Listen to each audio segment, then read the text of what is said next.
Hello, my beautiful diamonds, my Teletubbies, and my TikTokers. It's story time.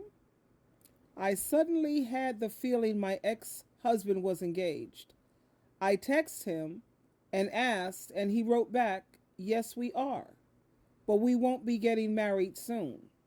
My stomach dropped.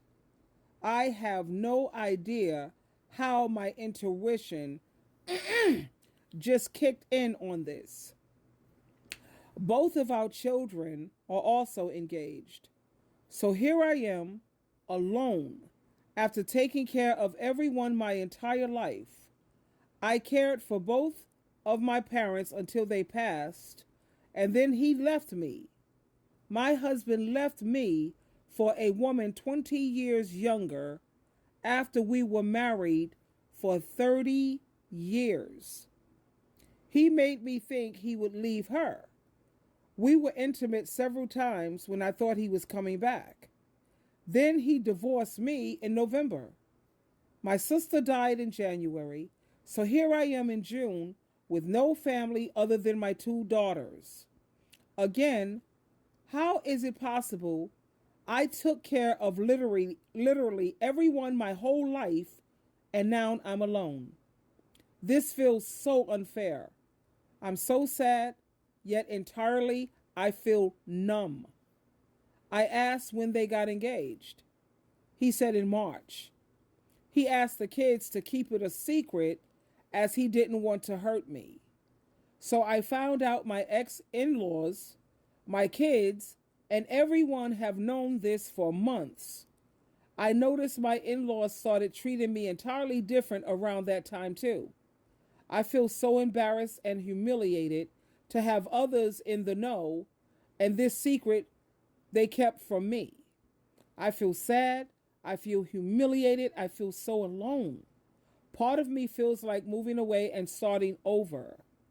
I had no idea, or I have no idea where or just what exactly, but just leaving the last bit of what I have left and starting over. I should just pick up, move, and don't look back.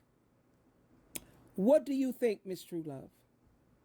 Wow, I said, wow, what a huge betrayal. For your ex to tell your own children and commit them to keeping that information from you is unconscionable. It's just horrible. My advice is take that trip that you plan on going on. Yes, do that.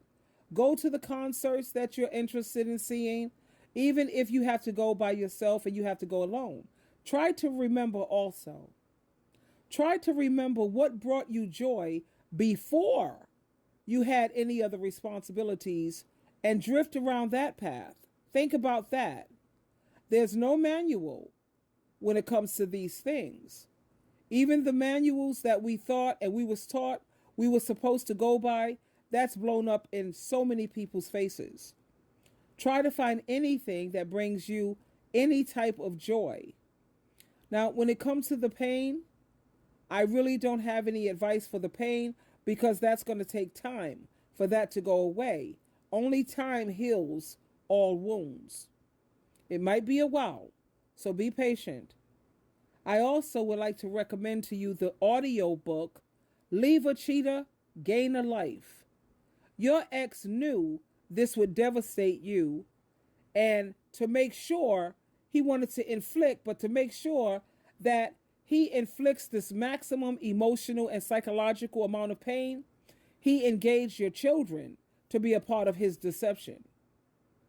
And that hurts. I can only imagine what you must be feeling.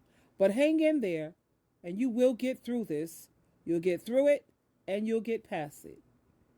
And if you want to move and start over again, I would highly recommend that too. But for starters, take yourself out and also remember the things that used to bring you joy before you had all of these extra responsibilities. Twinkle, twinkle, twinkle. And that's the way I said with her. You know, you will get past this. That was a rotten thing to do. And like she said, all her life she's been taking care of people, and it doesn't seem fair that they get to move on with someone and she's the one who's left here alone. But that's okay, sweetheart, because I know exactly how God works. Rejection is God's protection. And I already know ahead of time that she's going to be okay. Twinkle, twinkle, twinkle.